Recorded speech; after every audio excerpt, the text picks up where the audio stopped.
Shalom, everyone. Thank you so much for being here today. We are honored to be joined by Rabbi Bezalel Naor for his talk on Rav Kook's Universalism, and so glad to be partnering with Beth Phoenix on this event. So I'm going to turn it over to Wendy to introduce today's guest speaker. Thank you, Alex. And it is a pleasure once again for Beth to be collaborating with Valley Beit Midrash in this wonderful opportunity to continue our adult education, which is something that we do all the time as Jews, as adult learners. And it is my pleasure to introduce Rabbi Bezalel Naor. Rabbi Naor is the author of many works of Jewish thought in English and Hebrew, philosophy, Kabbalah, and Hasidism, with a major concentration on the writings of the great Seer of Israel, Rav Kook. He is also the translator of Orot, Rav Kook's seminal work. Rabbi Naor's published books include Navigating Worlds, Collected Essays, Volume 1 and 2, The Legends of Rabba Bar Hana, the Koran Rav Kook Sidur, When God Becomes History, Historical Essays of Rav Kook, Mahol La Tzadikim, the controversy between Rabbi Moshe Chaim Luzzatto and Rabbi Itzik Epstein of Homel concerning the divine design of creation, Kana Ute de Pinchas, the Kabbalah of relation, and last but certainly not least on my list, The Limit of Intellectual Freedom, Letters of Rav Kook. Rabbi, take it away. I want to thank Rabbi Shmuley Yanklowitz. I want to thank Alex and Wendy and whoever else made this event possible.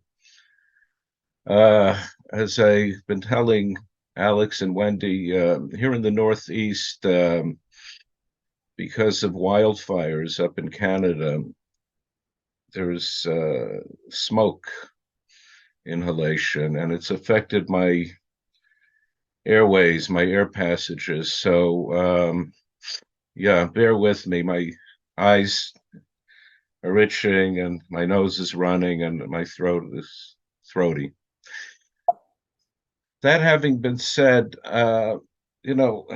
we have two Torah. There's the written Torah and the oral Torah. So I think before we launch into Rav Kook's written Torah, his writings, I want to share with you an anecdote, something experiential. I call it the Torah Shebal Peh of Rav Kook. When I was in my early 20s, I had the zchut, I had the merit to meet Rav Kook's one and only son. His name was Tzvi Yehuda, who lived to a ripe old age of 92.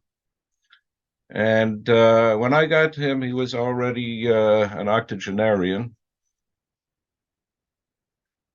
And he didn't know me, and I didn't know him. It was a walk-in, literally. I just walked into his house, and he received me. And I had been thinking ahead of time, what would be a good opening line? And I blurted out something like, your father, meaning the famous Rav Kook, the chief rabbi of Israel, your father had so much Ahavat Yisrael, he had so much love of Israel, love of the Jewish people. I thought that would be a good dateline. And this old man sitting opposite me burst out laughing, and he couldn't contain his laughter. And I was wondering, what in my statement did he find so risible? And after he was able to contain his laughter, he explained to me, he said, you're telling me that my father loved the Jewish people. The truth is, my father loved the entire world, cosmos, universe. And he pointed to a plant, and he said in Hebrew, "Afilu tzameach," even the vegetable kingdom. And in his humble abode, there was they're called balatot. They're tiles, they're stone tiles, and he reached down and he rapped on one of these stone tiles. It's called Jerusalem stone, and he said, "Afilu domain," even the minerals, even the mineral kingdom. So here you have the testimony of the great man's son that yes, he was famous for his love of the entire Jewish people without differentiation, without distinction, but it went beyond that. He really was in love with the entire universe. And we're going to be reading a passage from Rav Kook's writings, which will bear this out. Rav Kook's Talmid, his disciple, the Nazir, because he was a Nazarite, he had long hair. His name was Rabbi David Cohen, who edited Rav Kook's works, called this particular piece Shir Merubah. And in English, it goes by the title Fourfold Song, very famous. So, Alex, can you put it up first in Hebrew? I just want them to see the beautiful typography, and then we'll do English.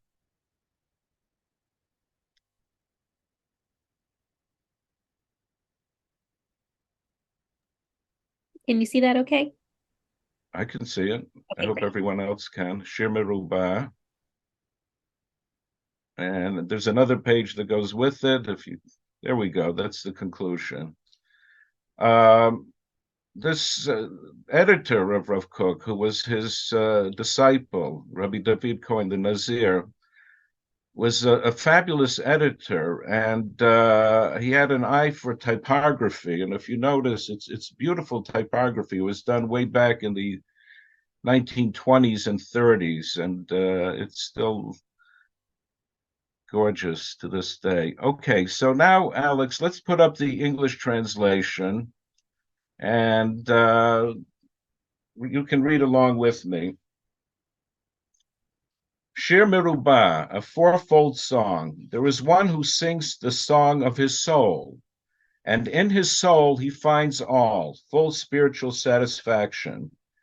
And there is one who sings the song of the nation. He goes out of the circle of his individual soul, which he does not find capacious enough, nor in a state of ideal composure. He aspires to mighty heights and cleaves with a delicate love to the totality of Knesset Yisrael, Ecclesia Israel. With her he sings her songs, suffers her troubles, and delights in her hopes, thinks lofty and pure opinions about her past and her future, and investigates with love and wisdom of the heart the inner content of her spirit. And there is one whose soul broadens even more until it goes out and expands beyond the boundary of Israel to sing the song of man. His spirit stretches to the genius of mankind and the majesty of its image. He aspires to its overall destiny and looks forward to its perfection. From this source of life, he draws the totality of his thoughts and researches, his ambitions and his visions. And there is one who broadens even beyond this until he unites with all of existence, with all the creatures, with all the worlds, and with all of them he utters song. This is the one who every day delves into Perek Shirah, who is assured the world to come. And there is one who ascends with all of these songs together in one symphony.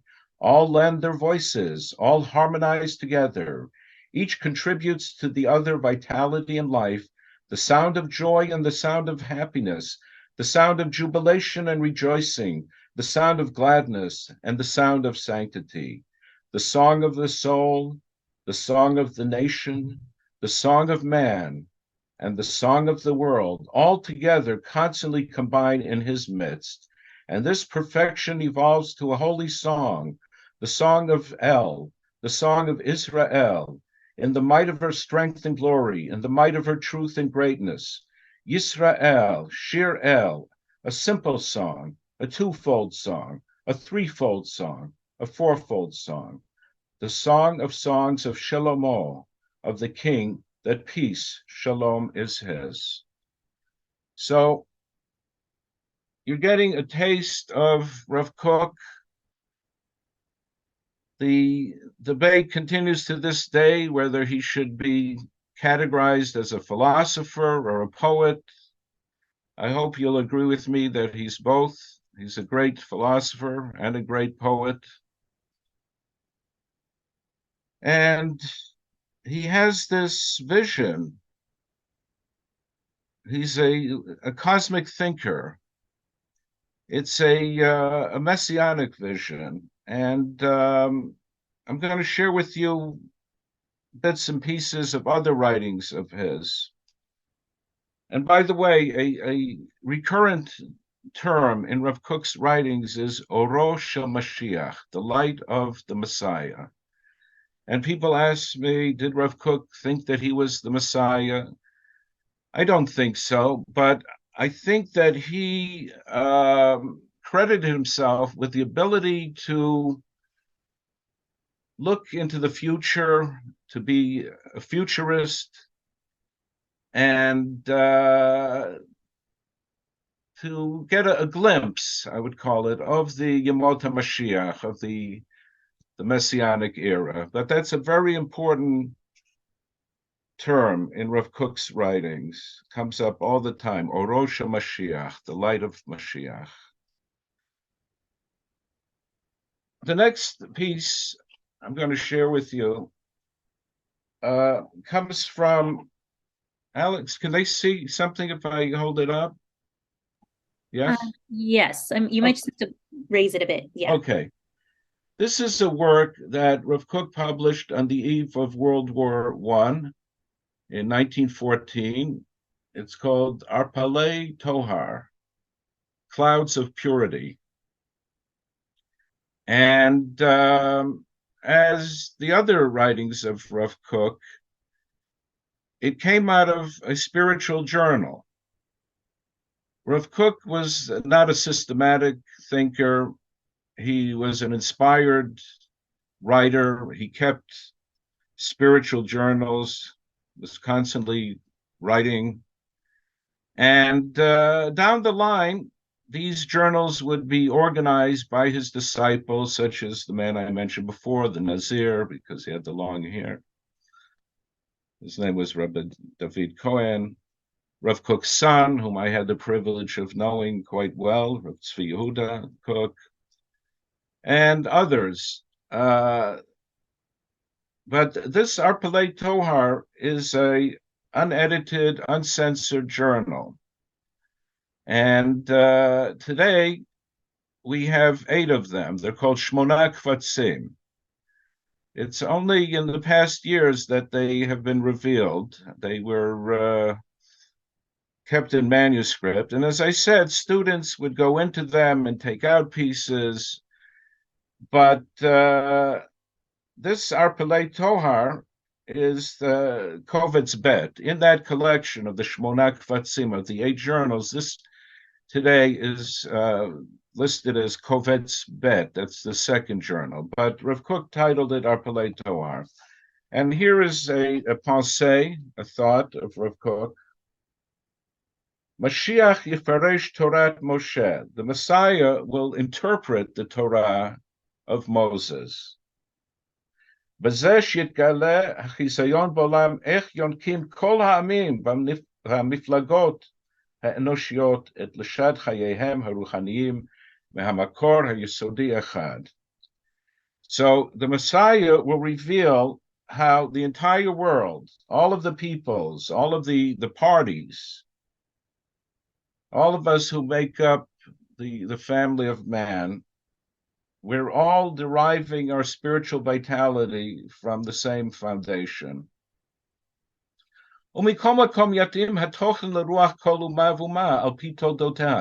Nevertheless, the Mashiach will fit the spiritual content to each nation according to its heredity, today we'd probably call it DNA.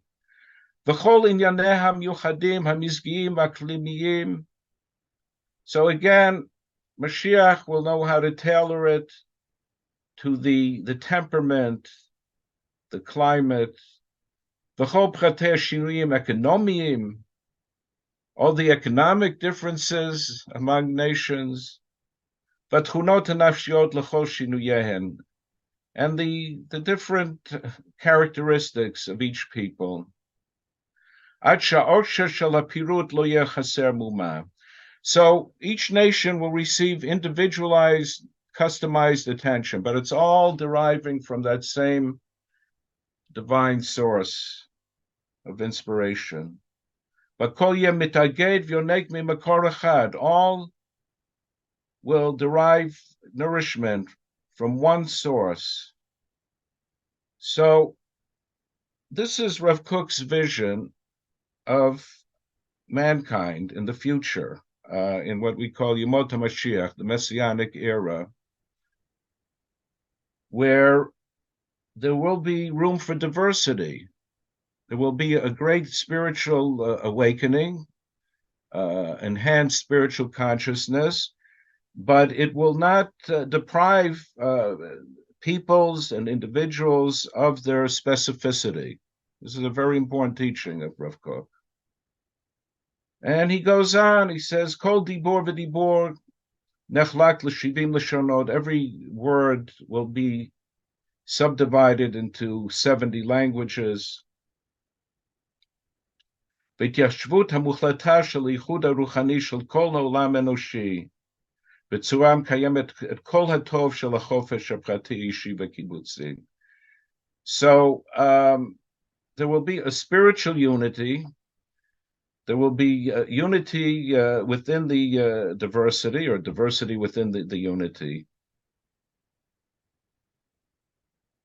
Today, we have something from Rabbi Nachman of Breslov, which was not available for hundreds of years.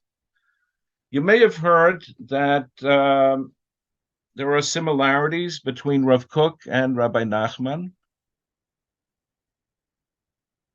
This relationship between Rav Kook and the teachings of Rabbi Nachman started in Yafo. The first 34 years of Rav Kook's life were spent in Chutz La'aretz. He was living in Lithuania and Latvia, and he was born in 1865. In 1904, he arrives in Jaffa. Today, it borders the large city, the large metropolis of Tel Aviv. But at that time, it was a sleepy Mediterranean port, Jaffa. And Rav Kook took up the rabbinate. He was invited to be the rabbi of Jaffa. And it's at this time that he becomes aware of the teachings of Rabbi Nachman of Breslov. And I have this from both sides. I have it from Rav Tzvi Kook, who I mentioned before. After that one meeting, which was kind of clumsy, we got off to a wonderful relationship, went on for some time. We would meet and study one-on-one. So I heard about Rav Tzvi Kook. I heard about Breslov from Rabbi Tzvi Kook, but I also heard from the Breslover Hasidim the name of the man, the name of the Breslover Chassid who turned Rav Kook on to the teachings of Rabbi Nachman. And in Breslov, he's known as Rav Abraham Nachman Halevi Chazan. The last name is Chazan. And if you know anything about Breslov, you know that after Rabbi Nachman, there were no more Rebbes. He's the Rebbe until Mashiach comes. But they would have what they call manhigim. They would have leaders. The greatest was Reb Nachman's student, Rabbi Nathan of Nemirov and Breslov, and he's the one who acted as Reb Nachman's scribe. He composed Likutei Moran, and in every generation they would have leaders, but they did not have the title Rebbe. So in Rav Kook's generation, there was this man, Rav Abraham Nachman, who would pay visits to Rav Kook in Yafo and educate him in Breslov Hasidism. Why am I bringing all of this up? Because today you can buy this book. I'm showing you the English. There is a Hebrew. It's called The Scroll of Secrets. In Hebrew, it's called Megillat Starim. And Professor Tzvi Mark did us a great service. This is published by Academic Press in Boston. Anybody who wants to buy it, it's wonderful. What is Megillat Starim? It was, as its name indicates, it was a secret scroll. It was something that was never published hitherto, and it was encrypted. It was in code, so that even if it fell into the wrong hands, you wouldn't be able to decipher it. I couldn't decipher it, but Professor Tzvi Mark has the facsimile of the Hebrew, and he deciphers it into Hebrew and translates it into English. And I'm going to read you a passage from this Megillat Starim. Oh, what is it all about? This is Rabbi Nachman's vision of Mashiach. So you could understand why this was something that was under wraps for hundreds of years. It didn't go out of that closed circle of the adepts, of the Breslov Hasidim, the initiates. Those had been initiated into Breslov Hasidism. And I'll just give you a couple of lines.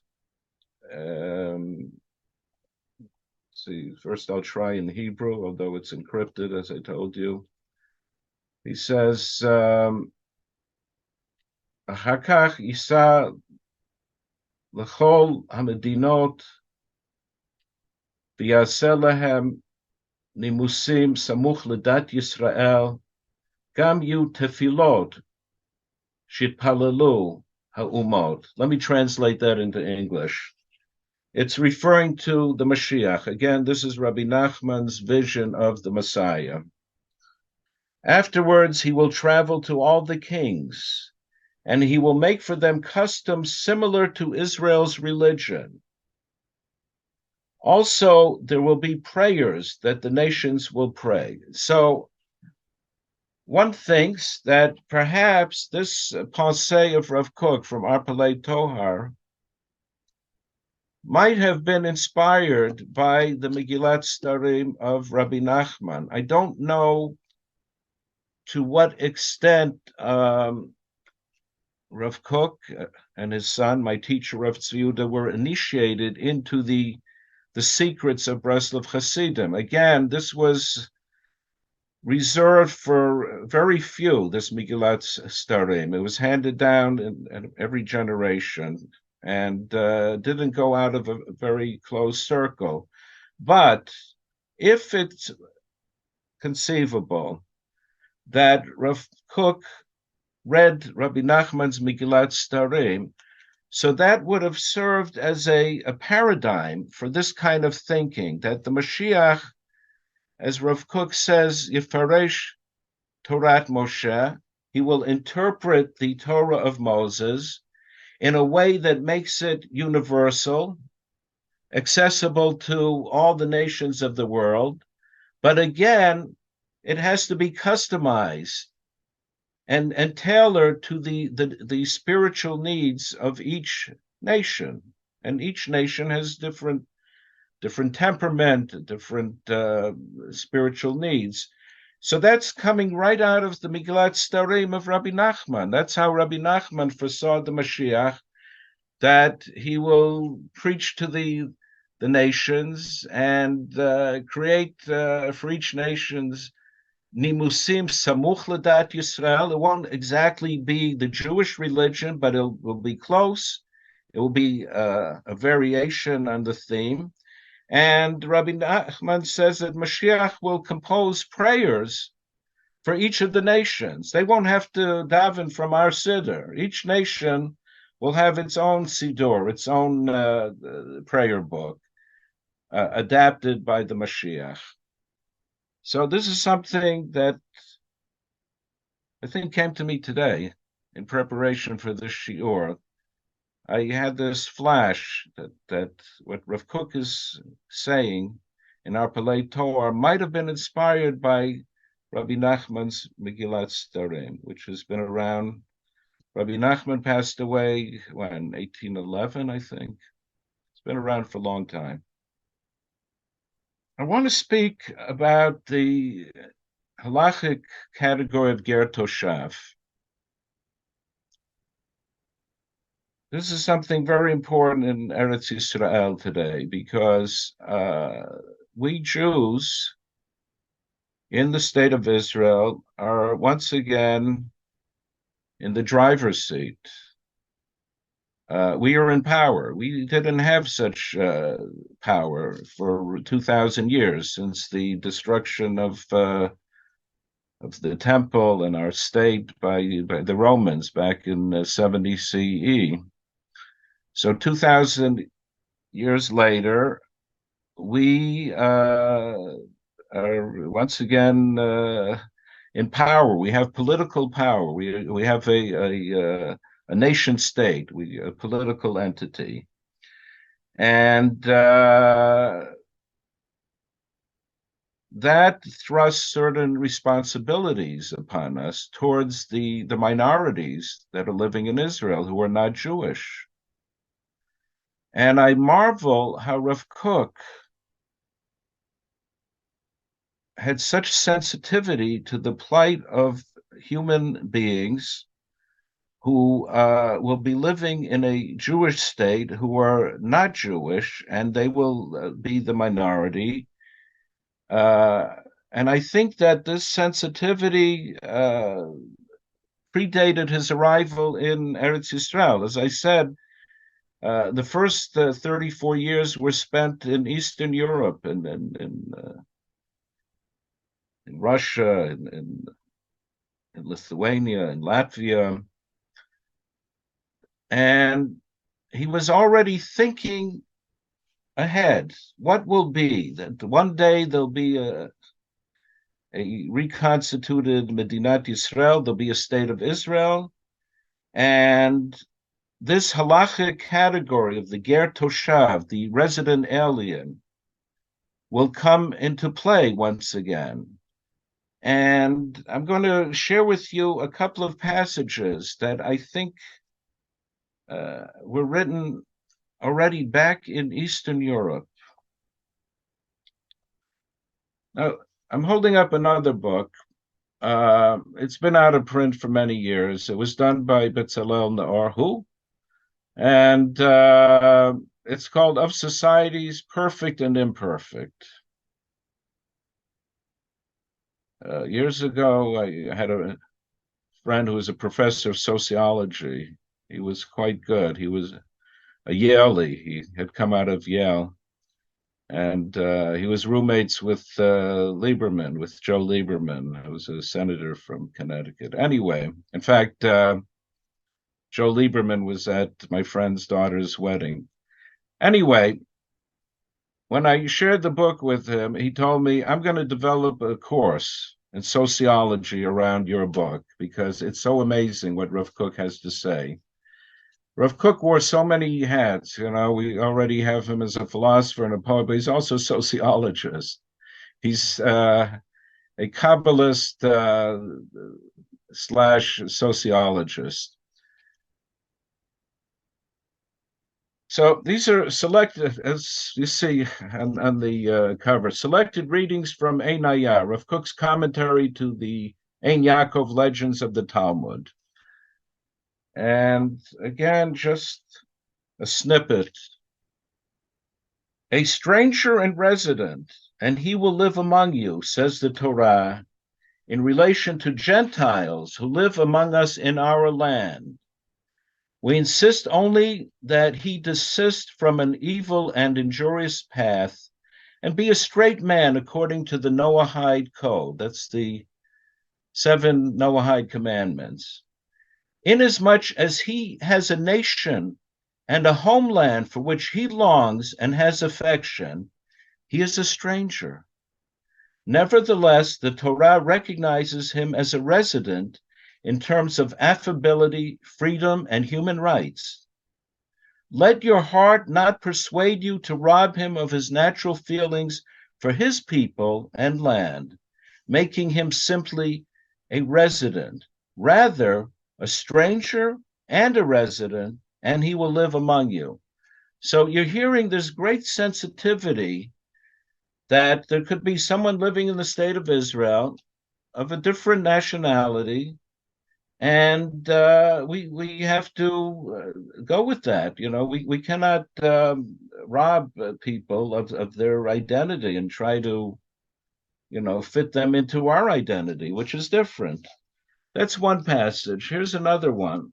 Again, this is coming out of Ein Hayah, which is 4 volumes. Hopefully, there'll be more volumes in the future.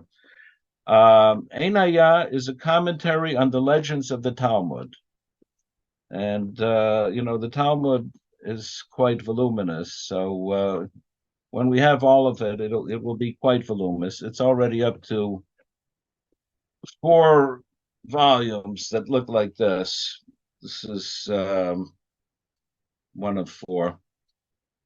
Let me get the passage. Okay. I'm going to introduce this before I read it. I've mentioned to you names of some of the students and disciples of Rav Kook, his son, Tzvi Huda Kook, the Nazir, the fellow with the long hair who couldn't drink wine, Nazarite, David Kohen. There's another one who's a very mysterious, enigmatic figure. He goes by the name of Monsieur Shushani, if anyone has heard of him. And soon there's going to be a documentary film about the life of Shushani by a young Frenchman. It should be amazing. The man is cloaked in mystery. He was a vagabond, wanderer, a hobo, homeless, different takes. Some will tell you he was a Lamed Vovnik. He was one of the 36 hidden righteous. Others will tell you he was just an eccentric. All agree that he was a phenomenal genius, had a phenomenal memory, just amazing. People who met him, such as Professor Shalom Rosenberg of Hebrew University, professor of philosophy, who just passed away, said that there are 2 types of people in the world: those that knew Shoshani and those that did not know Shoshani. Okay. That's how Rosenberg divided the human race. Those that had met Shoshani and those that didn't. Anyway, who is Shoshani? I don't know. He's buried in Montevideo, Uruguay. He was a wanderer his whole life. He was a teacher to some very famous people. Elie Wiesel, I think you heard of Elie Wiesel. The philosopher Emmanuel Levinas, a dear friend of mine by the name of Andre Neher, who's another one. We're not sure whether he was a philosopher or a poet. And many others, less famous. But what the biographers of Shoshani have come to understand is that Shoshani was an early disciple of Rav Kook in Yafo. Rav Kook was in Yafo from 1904 to 1914, that decade.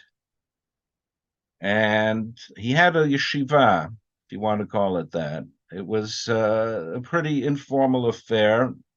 The young men lived in Rav Kook's home. In fact, at least one of them, who I interviewed, had his eye on Rav Kook's daughter. You know how that works. You know, the disciples want to marry the rabbi's daughter. And it looks like Shoshani was one of these young men.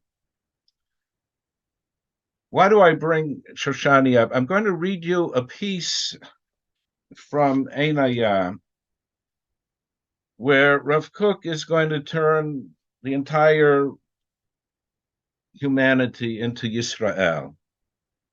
This is a very radical teaching. I don't know whether it will hold up halachically, but this is Rav Kook's futuristic vision. And Emmanuel Levinas, who was a French Jewish philosopher, wrote books on Talmud, again, on the Agadah, not the Halacha, not the legal portions of the Talmud, but the philosophic portions, writes that his master Shoshani, this vagabond, told him that he has license to interpret. When he comes to the term Yisrael, it could include all of humanity. So this is a very radical teaching that Levinas recorded in the name of his teacher Shoshani. But where did Shoshani get it from? I think he got it from this man, from Rav Kook. So listen to this teaching. Rav Kook is foreseeing the future, this messianic era, and in the future, שיתרומם קרן ישראל במעלה רוממה. Yeah, so Israel, the nation, will be on a high spiritual level. וגם הערך האנושי יתנשא בכללו, but the entire human race will go up to a higher level. עד שכל בני אדם יהיו מוכשרים לקבל הוד האמת כפי מה שהיא נשאבת מבאר ישראל בדרך ישרה. So that whatever spiritual enlightenment the Jewish nation will have will be shared with all of mankind. אף על פי שהדרכות הפרטיות הלא על פי התורה עצמה צריכות להיות משונות בעמים אחרים מבישראל, כפי הפרטים שצריכים להתברר במשפטי גר תושב. So once again, Rav Kook mentions this halachic concept of the resident alien, of the ger toshav, and he says, on the one hand, this spiritual light will be shared by Israel with all the nations, but there are hadrachot pratiyot, there are specific guidelines which the Torah itself requires, because different nations have different mentalities, different temperaments, and we're not going to put them all into a straitjacket of the Jewish people. And this is the mishpat, the law of the ger toshav, which we discussed before, which recognizes that that non-Jews have their own identity and their own personality, and we should not force them to accept our temperament. Because the foundation is that we will all know the one God and the ways of God. מכל מקום, כל זמן שאין שם מבוא אחר כי אם עם כל ישראל ועל ידי ישראל, הרי הכל נכלל באופן גלוי באורח טפל לישראל. He says, but since everything will be coming out of the source of Israel, so he says in general, It's all Israel. Okay. So I think it's difficult to translate. Harei hakol nichlal b'ofen galoi borech tafel Yisrael. So I think this is where Shoshani got it from, having grown up in Rav Kook's home, this kind of thinking that when we come across passages that talk about Yisrael, looking towards the future, towards universalism, we have license that Yisrael encompasses all of humanity. So that's something I would like to say about Ger Toshav. And I think it's getting time for Q&A. Let me see what else. You know what else? Here, I brought this goodie. This is Shulchan Aruch. These huge tomes. This is the Code of Jewish Law. And, you know, halacha is much maligned.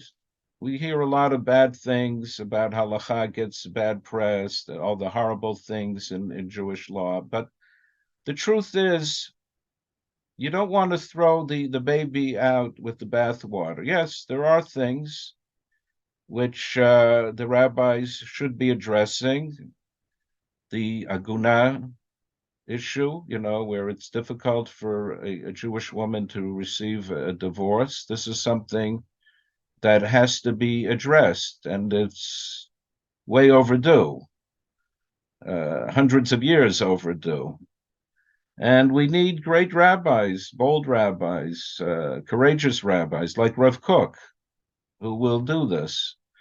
So I'm not telling you that the halachic system is perfect, but I don't want you to discard it. There is such wonderful wisdom in halacha that we can all benefit from it. And one thing that I observed, both from family members and communities that I served in over the years, that we Jews are wonderful people, and we do for the whole world, and we should do for the whole world. Whoever is suffering, whether they're migrants from Latin America, whether they're Iranian women who are being raped and murdered in the name of I don't know what. And we should also do for Ukrainians who right now they're suffering from their homeland being flooded. But never forget your family, okay? And this is a teaching, and I'm going to read to you out of the Shulchan Aruch, and this is so important because, as I said, I had extended family members who they would do for everyone on this planet. They would do for Native Americans, indigenous people, Palestinians, you name it. There's only one people that they forgot, their own people, the Jewish people, the nation of Israel. So the wisdom reads like this. It's in Yored Deya, Hilchot Tzedakah, laws of charity, how to give charity, to whom to give charity. And Aniyei Beito Kodmim La'aniyei Iro, the poor of your own household. Anyway, so I started to read you. This is Yored Deya, Hilchot Tzedakah, Siman Reish Nun Aleph. That's 200 and chapter 251, and it's paragraph 3, and it reads: Aniyei beito kodmim la'aniyei iro. The poor of your own household take precedence over the poor of the town. V'aniyei iro kodmim la'aniyei ir acheret. And the poor of your town take precedence over the poor of another town, another city. And we could read more, but I think you got the message. So these concentric, we started with the Shir Merubah, these concentric circles. And God forbid that we should remain locked in and prisoners of egocentricity, narcissism, chauvinism, all these isms. We have to spiritually evolve. So we have to go beyond our ego and reach out to our family, and from the family to the town, the city, the community, and to the entire nation and the entire globe. And as Rav Tzviuda said, it also includes ecology, which is, again, that's something in the Torah. It's called Bal Tashchit, that you cannot wantonly destroy a tree. Bal Tashchit. So again, these are halachot that are so wonderful. There's so much wisdom in them. In the Torah, you have ecology, Bal Tashchit, Lo Tashchit. Don't wantonly cut down a tree. But on the other hand, we have to follow the dictate of the Shulchan Aruch, Aniyei Beitcha Kodmim L'Aniyei Ircha, Aniyei Ircha Kodmim L'Aniyei Ir Acheret. The poor of your household, of your family, take precedence over the other people in the town, and the people in your town, when it comes to charity, take precedence over the poor of another town. So I think I spoke enough, and let's open it up to Q&A. Thank you so much, Rabbi Naor. Yes, we'd love to open it up. If you have a question or a comment, please feel free to raise your hands and then unmute, or you can always use the chat as well. So I have a question. Rabbi, this is known as boot camp. No, not quite. I'm just curious about how do you think Rav Kook would address some of the issues that are really almost existential in Israel right now? Relations with Palestinians, overreaching government, all the kinds of issues that we're seeing right now in Israel that are kind of troublesome. What do you think Rav Kook's reaction might be? I spoke about various students of Rav Kook. So there was a Rabbi Menachem Froman, who was a friend of mine. And he had studied under the man I studied